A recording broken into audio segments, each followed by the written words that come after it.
Hello दोस्तों, good afternoon.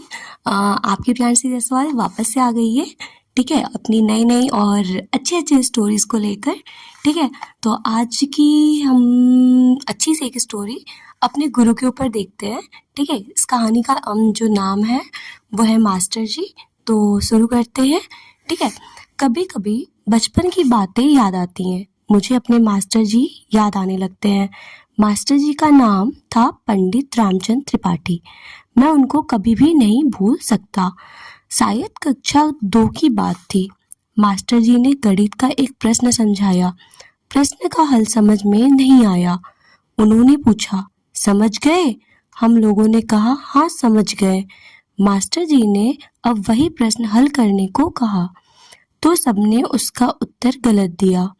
सबके साथ मेरी भी खूब पिटाई हुई। शाम को जब छुट्टी हुई तब किसी तरह जान बची। मैंने ठान लिया कि अब पढ़ने नहीं जाऊंगा, इसलिए दूसरे दिन स्कूल नहीं गया। तीसरे दिन भी नहीं गया। 3-4 दिन यूं ही बीत गए। एक दिन मैं नाई के यहाँ बाल कटवा रहा था, तभी मेरा मित्र संतू वहां पहुंचा। वह बोला, मुझे पंडित जी ने भेजा है तुम्हें लेने के लिए। मुझे विश्वास नहीं हुआ कि संतू स्कूल गया होगा। संतू शैतानियों में आगे रहने वाला और पढ़ाई लिखाई में सबसे पीछे रहने वाला छात्र था। फिर भी मैं घर जाकर स्कूल के लिए तैयार हो गया। रास्ते में पता चला कि संतू ने झूठ बोला था, वह भी स्कूल से भागा हुआ था। अब घर जा नहीं सकता था, स्कूल भी जाने की इच्छा नहीं थी। दिन काटना था, इसलिए हम दोनों स्कूल के सामने वाले बगीचे में चले गए। वहां से उचक उचक कर देखते रहे कि कब छुट्टी होती है। आखिर छुट्टी हुई। मैं घर की ओर लौट गया। उसके दूसरे दिन स्कूल जाने की हिम्मत नहीं थी। स्कूल जाने पर क्या दशा होगी यह मैं जानता था। पिताजी मेरे साथ जाने को तैयार नहीं थे और मैं अकेला जाना नहीं चाहता था। बाबा भी नाराज होने लगे। आसपास के लोग समझाने लगे कि पढ़ाई के क्या क्या लाभ हैं, किंतु मेरे ऊपर कोई प्रभाव नहीं पड़ा।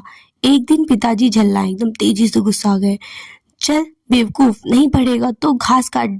चल चल चल कर खेत पर घास काट। मैं हाथों में खुरपी लिए हुए पिताजी के पीछे पीछे खेत की ओर चल पड़ा। मास्टर जी एक दरवाजे पर बैठे मिल गए। उन्हें देखते ही मुझे डर लगा, लेकिन मन में कहा, अब आप मेरा क्या ही कर लेंगे। अब तो मैं खेत की ओर चला। मास्टर जी ने पिताजी से पूछा, क्या है मिसिर जी, किस बात पर नाराज हो रहे हैं? अरे यह अभागा पढ़ेगा नहीं, घास छीलेगा। यह स्कूल नहीं जा रहा है। हम लोगों की तरह जब घास पात की जिंदगी बिताएगा तब अकल ठिकाने लगेगी। पिताजी ने गुस्से में मुझसे ये कहा। अरे किसने कहा कि यह घास छिलेगा? यह तो बहुत होनहार लड़का है और बहुत बड़ा आदमी बनेगा। मास्टर जी मेरे पास आए और बोले, यह खुरपी घर पर रख दो। तुम्हारे हाथ में खुरपी नहीं, कलम अच्छी लगेगी। फिर उन्होंने मेरे सिर पर प्यार से हाथ फेरा। मुझे उस क्षण लगा कि जैसे मुझे गुरु नहीं भगवान मिल गए हो। सही बात है, टीचर अच्छे मिल जाए, गुरु अच्छे मिल जाए तो बल्ले बल्ले हो जाती है। तो गुरु ही एक ऐसा इंसान होता है जो हमें सही रास्ता दिखाता है। तो पूरे इस कहानी से हमें यही शिक्षा मिलती है कि गुरु से बढ़कर कोई नहीं है। गुरु प्यार भी करता है, तो डांटता भी है, मारता भी है, समझाता भी है, लेकिन हमें कभी गलत रास्ते पे जाने का वो जाने नहीं देता। चाहे कुछ भी हो जाए, कोशिश यही रहता है कि हमारे जो एक गुरु रहता है कि उसके जितने भी शिष्य हैं वो लोग हमेशा अच्छे रास्ते पे जाएं।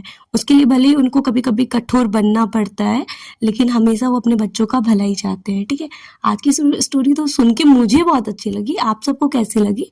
आप लोग इस कमेंट बॉक्स में कमेंट करके बताइएगा। और दूसरी चीज़, अगर आप हमारे चैनल पर नए हैं तो चैनल को सब्सक्राइब कर दीजिएगा और मेरी जल्दी जल्दी ढेर सारी लाइक्स बढ़ाइएगा। Thank you.